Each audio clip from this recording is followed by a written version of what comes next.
Anda kembali di Kompas Siang. Saudara, Balai Taman Nasional Gunung Rinjani menutup sementara jalur pendakian dari Pelawangan Sembalun menuju Danau Segara Anak.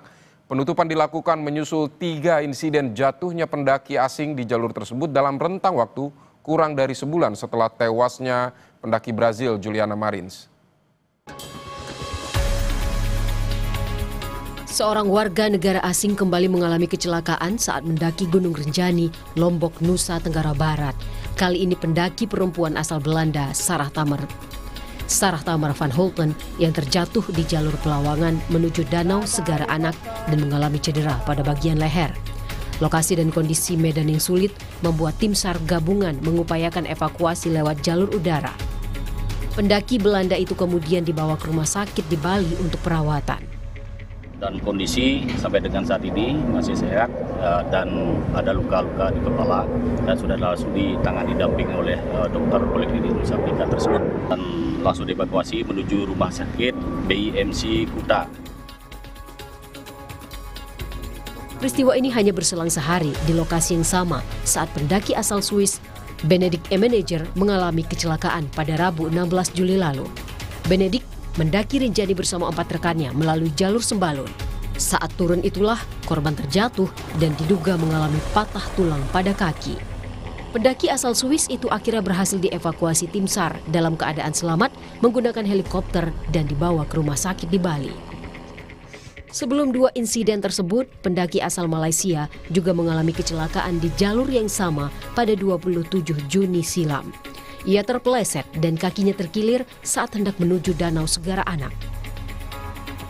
Imbas dari kecelakaan beruntun yang menimpa sejumlah pendaki, Balai Taman Nasional Gunung Rinjani menutup aktivitas pendakian di jalur Pelawangan Sembalun menuju Danau Segara Anak. Mereka juga menutup pelayanan pembelian tiket pendakian melalui aplikasi iRinjani mulai 16 Juli 2025 hingga waktu yang belum ditentukan. Meski demikian, para pendaki yang sudah membeli tiket bisa tetap melakukan pendakian ke puncak namun tak bisa turun ke danau.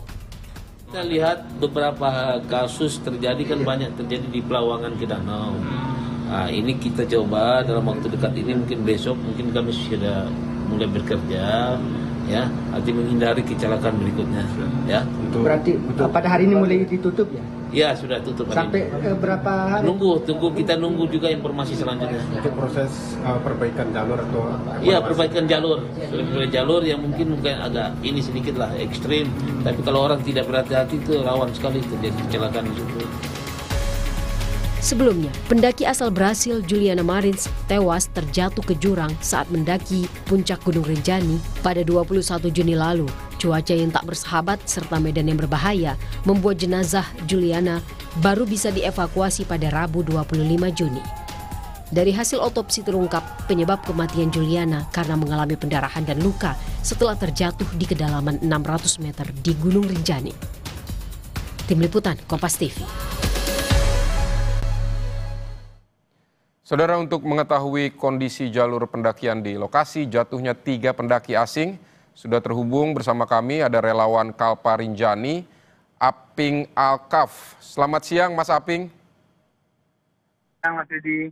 Mas Aping, baik, ini ada 3 pendaki, sebelumnya juga ada Juliana Marins dari Brazil, 3-tiganya atau 4-empatnya ini pendaki asing begitu jatuh di jalur pendakian. Ini penutupan untuk jalur yang sudah ditutup ini apakah sudah tepat, Mas? Untuk sejauh ini memang sebenarnya sih tidak akan memberikan pengaruh apapun ketika jalur pendakian yang jalur turun yang dari Pelawangan Sembalun menuju danau itu.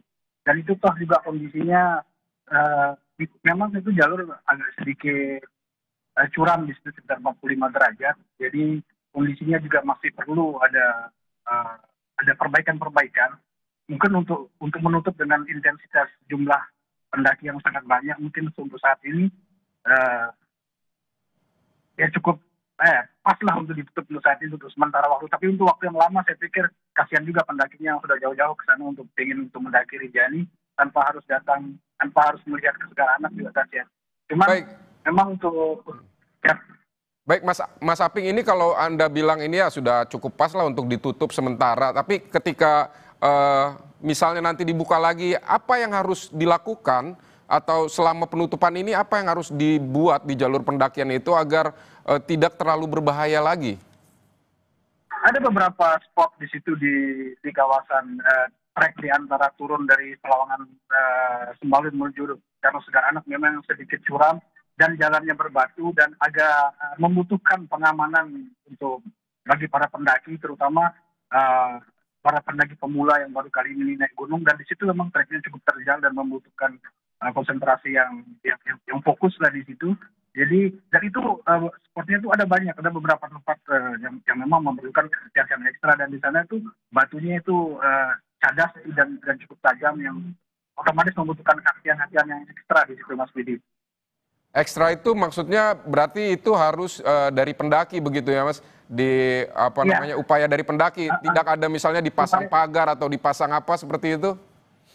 Sepertinya dalam kondisi saat ini pihak pengelola Balai Taman Nasional Gunung Rinjani juga harus merespon kondisi yang ada dan harus melakukan perbaikan jalur. Mutlak dibutuhkan saat ini kalau kita melihat dalam waktu 1 bulan kurang, bahkan ada 4 korban walaupun dia di titik yang berbeda. Cuman itu tetap kita harus menyarankan kepada Balai Taman Nasional Gunung Rinjani dalam hal ini sebagai pengelola untuk melakukan perbaikan jalur di beberapa titik yang memang berisiko tinggi, Mas Didi. Perbaikan jalur itu seperti apa, Mas? Apa menyediakan pegangan atau misalnya agar tidak membuatnya tidak terlalu curam atau seperti apa? Terutama menata kembali pijakan dan membuat handle pegangan pengaman untuk pendaki, karena memang di situ dia curam, Mas Didi. Selain pijakan juga ada handle pegangan untuk pengaman di situ. Seperti itu sangat dibutuhkan saat ini dalam kondisi yang ini. Baik Mas, memang apakah sebelum peristiwa para pendaki asing ini terjatuh di sana setelah Juliana Marins yang memang cukup menghebohkan, begitu kemudian ada 3 pendaki lain dari Belanda, Swiss, kemudian Malaysia jatuh. Sebelum periode ini, sebelumnya memang sudah cukup banyak ada peristiwa tapi memang tidak terekspos atau seperti apa Mas? Betul, memang ada banyak peristiwa yang, dan itu hal yang biasa ya, di dalam satu pendakian memang di sana ada risiko, dan biasanya persoalan ini minimnya informasi yang membuat para pendaki pemula ini cenderung mengalami beberapa persoalan, mengalami kendala dalam pendakian. Jadi hampir setiap tahun, cuman yang tahun ini saja yang cukup menghebohkan dan cukup viral, dan ini melibatkan 4 warga negara asing. Pertama itu yang dari Brazil yang Juliana, kemudian pada minggu yang sama ada yang dari Malaysia, kemudian tanggal 16 kemarin dari Swiss, yang Benedict Marcel, dan kemudian yang terakhir kemarin Sarah Tamar Van Houten. Itu memang tahun ini agak sedikit lebih lah dari biasanya. Jadi setiap tahun memang selalu ada korban ya. Kita bilang selalu dalam tanda kutip, kadang pendaki lokal, kadang pendaki asing. Tapi sudah saatnya saat ini memang BTNGR harus berbenah ya untuk menyiapkan beberapa fasilitas-fasilitas yang untuk pendukung proses evakuasi maupun proses operasi penyelamatan bagi korban pendakian, Mas Didi.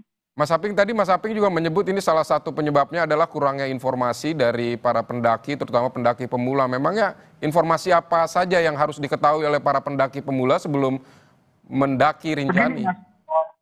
Mas Didi, biasanya kalau pendaki-pendaki lokal, pendaki-pendaki kita lokal Indonesia, warga negara Indonesia, mereka sebelum melakukan pendakian biasanya teman-teman pendaki ini mengumpulkan data. Nah, sementara para pendaki wisatawan asing ini, mereka kadang-kadang tiba-tiba saja kepingin naik Gunung Rinjani karena penawaran yang bagus, itu karena mereka biasanya open trip, biasanya mereka atau mungkin mereka beli paket di Lombok atau sebelumnya tanpa mengetahui karakter Rinjani, tanpa memahami seperti apa informasi terkait masalah Rinjani, karena otomatis minimnya informasi terkait pendakian juga akan menambah risiko di dalam pendakian itu sendiri, Mas Didi. Berarti kesiapan apa saja yang harus dilakukan oleh setiap pendaki sebelum mendaki Rinjani yang memang tidak akan mudah?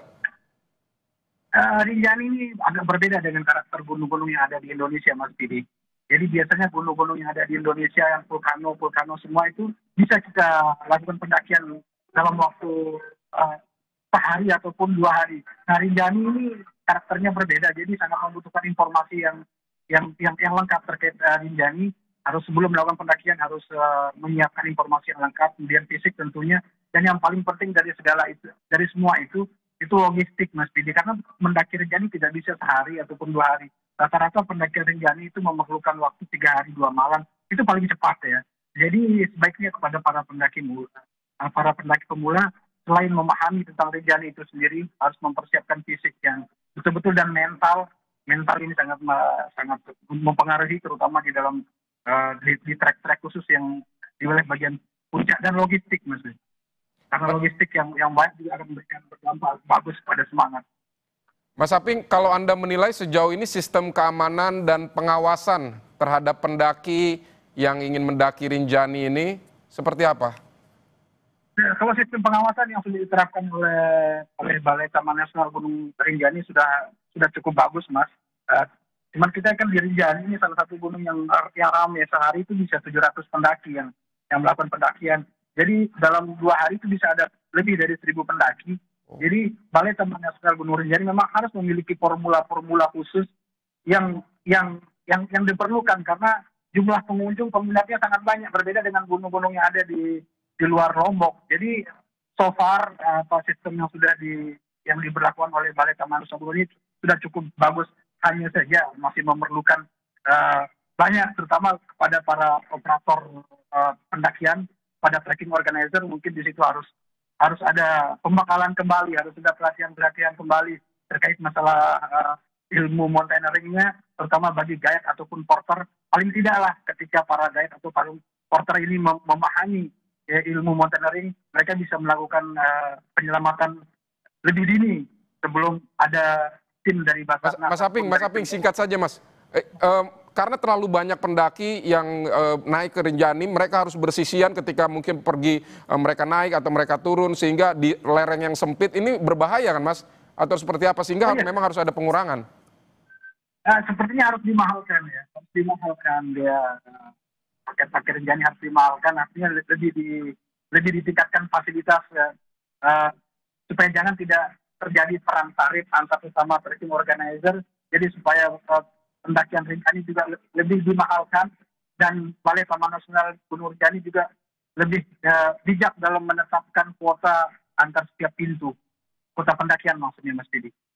Mas Aping, terima kasih untuk penjelasan dan informasinya di Kompas Siang hari ini. Sama-sama Mas Didi. Selamat bertugas kembali Mas Aping. Sama-sama.